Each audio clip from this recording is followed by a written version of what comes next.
Hello, আসসালামু আলাইকুম। আপনারা সবাই কেমন আছেন? আলহামদুলিল্লাহ আমি ভালো আছি আপনাদের দোয়ায়। আমরা হচ্ছে নদীর দেশের মানুষ।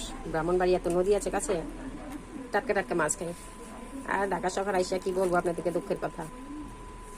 দেশের খানা তো ছাড়তে পারি না, মাঝে মাঝে মনে চাই এই কাজকি মাছ খাওয়ার জন্য। জানি না কার কার কেমন পছন্দ, আমার হাজবেন্ডের অনেক পছন্দ। চলেন, কার কার পছন্দ কাজকি মাছ। আপনাদেরকে তো খাওয়াইতে পারবো না, তাই রান্না করে দেখাচ্ছি পচা মাছ কীভাবে রান্না করবেন। এখন দিব হলুদ, তারপরে দিব লবণ, তারপর দিব মরিচের গুঁড়া, তারপরে দিব জিরা।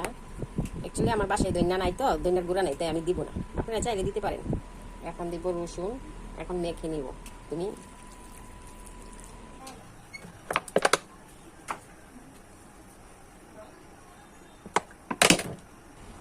তেলের মাঝে তেল পেঁয়াজ,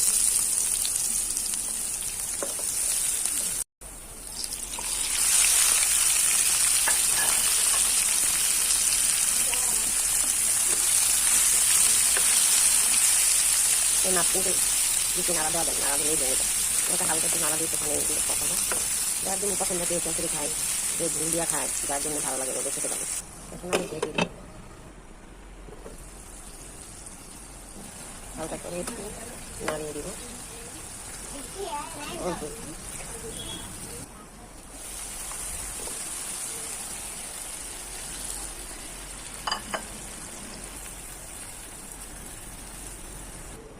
আপনারা নিশ্চয়ই ভাববেন যে আপু খালি ঝুল তরকারি খায়।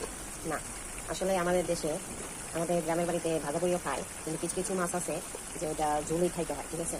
তার জন্য ঝুল রান্না করি বেশি। ভাজা করি আমরা পছন্দ করি না যে তা না, যার যেরকম পছন্দ। আমরা কিছু কিছু মাছ আছে তরকারি খেতে পছন্দ করি, তার জন্য আমাদেরকে তরকারি রান্না করতে হয়। যেটা ভাজা করি সেটা ভাজা করেই রান্না করি।